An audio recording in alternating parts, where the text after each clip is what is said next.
Good evening.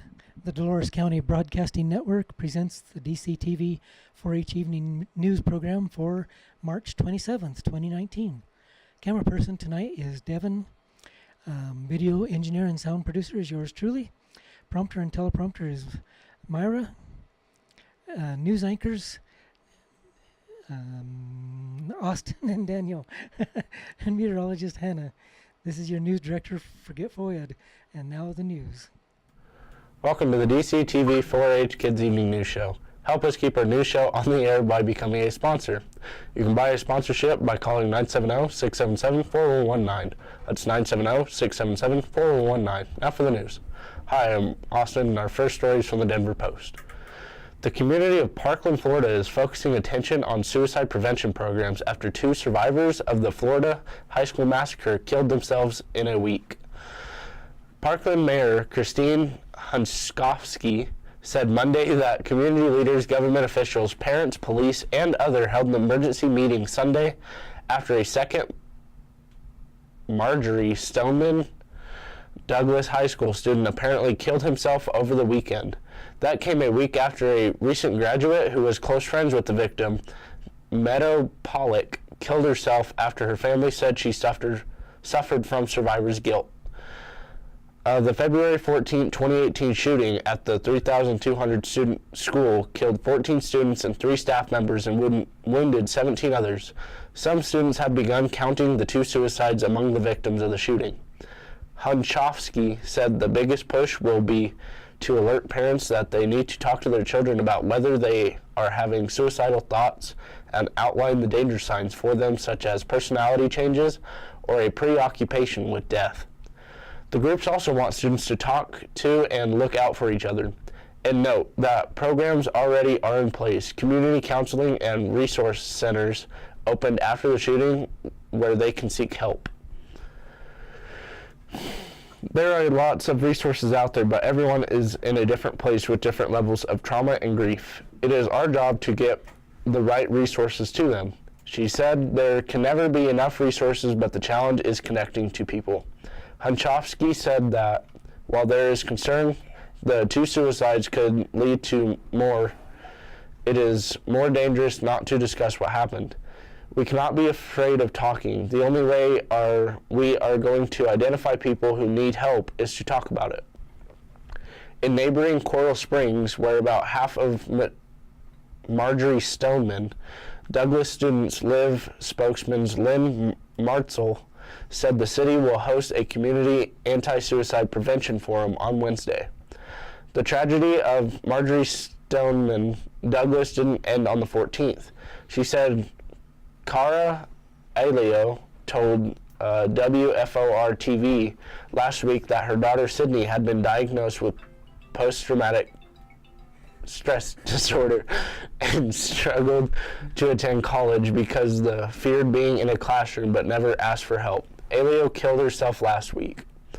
Coral Springs police officer Tyler Reek confirmed Monday that a student apparently killed himself Saturday, but said an official determination has not been made. That should happen later Monday. This certainly needs to be brought out into the open. Talk to others. Let us know that we are not the only ones to face this problem. This story is from the Cortez Journal. Now a Little Lion. City Cortez is flying the U.S. flag at half-staff in honor of Sergeant First Class Will Lindsay, a local soldier who died in combat Friday. Lindsay, 33, was a Green Beret based out of Fort Carson, Colorado Springs. He was killed in combat operations in Afghanistan's Kunduz province, along with fellow soldier Joseph P. Collette, 29, of Lancaster, Ohio. Our flag now flies as at half-staff in honor of Sergeant First Class Will Lindsay and will remain so at least until after his service, Cortez Mayor Karen Sheik said. She added that flags would be placed along Main Street in Lindsay's honor as well. Typically, governors and the president use their authority to order flags to be flown at half-staff, but neither President Donald Trump nor Colorado Governor Jared Polis issued that order this week. Ohio Governor Mike DeWine ordered U.S. flags to be flown at half-staff in honor of Collette. Cortez officials made an exemption in Lindsay's case, whose death is heartbreaking for the community and a terrible tragedy for his family, Sheik said in an email to the Journal. How does one adequately express condolences for such a loss? His family, both those here and in Colorado Springs, are in our thoughts and prayers, and we stand ready to support them in any way we can. Sheik also said Cortez lowered the U.S. flag recently to honor those killed in the recent mosque shootings in Christchurch, New Zealand. The stories from the Cortez Journal with Little Green Lion. The Missionary Ridge rockfall is on the move. In the past couple of days, several thousand tons of mud and debris have come down on the mountainside to the Animas Valley floor, said Butch Knowlton, director of the La Plata County's Office of Emergency Management. As a result, up to 10 feet of mud, silt, and rock have buried East Animas Road, County Road 250, which has been closed since Friday. 3 cars have tried to drive around the barricade on East Animas Road, but immediately became stuck. 5 to 10 homes sit below the rockfall area, but none were in immediate danger as of Tuesday. I've never seen it this big before, Knowlton, who was worked for the county for more than 40 years. We've seen a lot of movement come down that drainage, but this is far more substantial than what we've previously seen. On July 5th, 1998, a massive rockfall carrying boulders the size of houses came tearing down Missionary Ridge. According to the Durango Herald archives, an estimate 50,000 cubic meters of rock broke away from the cliff, falling 600 feet and cutting a swath 200 feet wide. The scar remains a prominent landmark on the eastern side of the Animas Valley north of Durango. The bulk of debris settled in the upper part of the hillside and didn't come close to any homes around 2005. However, mudslides started oozing down the hillside, frequently closing East Animas Road. Sometimes for days and weeks, the debris pile is triggered in 2 ways, either by a sudden heavy downpour that quickly carries rock and mud in a sort of flash flood, or through the slow process of snowmelt, which gets into rock formations and breaks away weak layers, carrying larger debris with it. It's the latter process that is responsible for this week's debris flow, which causes the mud to flow like lava. Knowlton said the consistent heavy snowfall that hit southwest Colorado this winter is slowly starting to melt as temperature rises. This story is from the Durango Herald. Now with Daniel. Durango resident Mark Franklin, husband of prominent local environmentalist Rose Chilcote, will stand trial April 1st for allegedly trying to kill cattle 2 years ago after he closed a corral gate on grazing lands in southeastern Utah.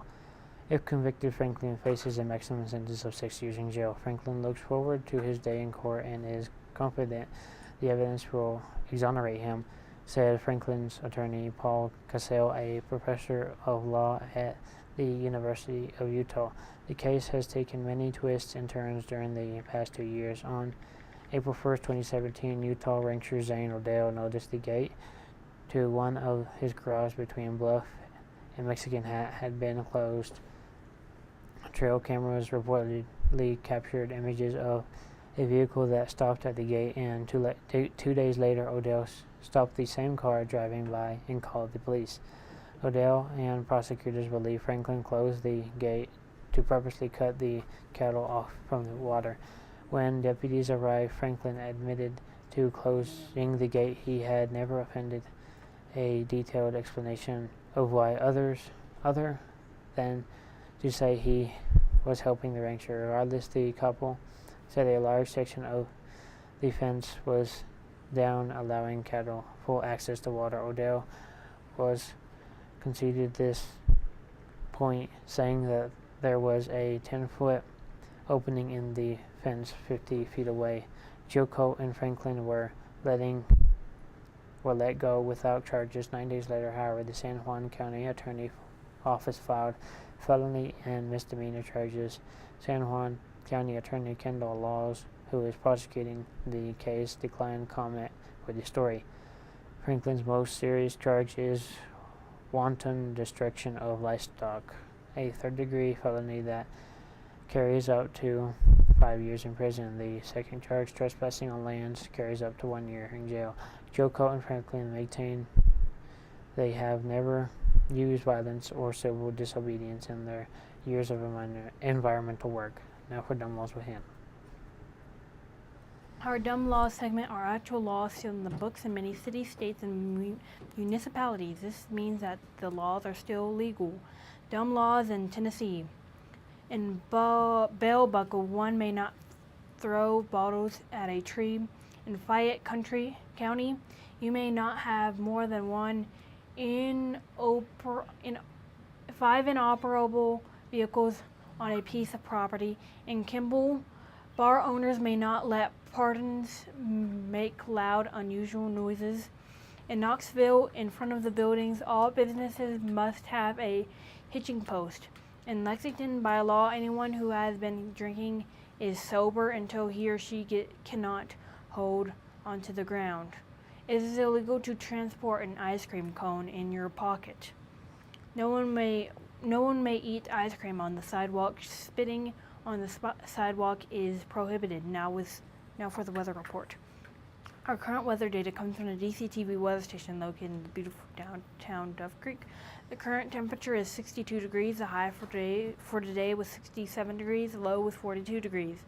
The bubble meter is at 29.87 inches and this falling humidity is at 21%. Wind is between 1 and 8 miles per hour from the northwest. Gusts have been up to 22 miles per hour. There were no hundreds of inches of rain measured today in the DCTV weather station. Moisture for the month is 900ths of an inch. Moisture for the year is 3500ths of an inch. Now for the big map, courtesy of the National Weather Service. Rain is covering small areas of northwest Washington. Rain and thunderstorms follow the Pacific coast into Washington and into California. Rain is coming down from Washington into California and then goes east into Montana and angles west through Nevada into California. Most of the west is clear. A large part of the central of the country is also sunny. There is a small area of rain and snow along the South Dakota-North Dakota border. Rain and thunderstorms start in eastern Colorado and drop into Oklahoma, then run north and end into Illinois and Indiana. Rain is falling from Michigan into Ohio. Rain and thunderstorms are following the east coast of Florida.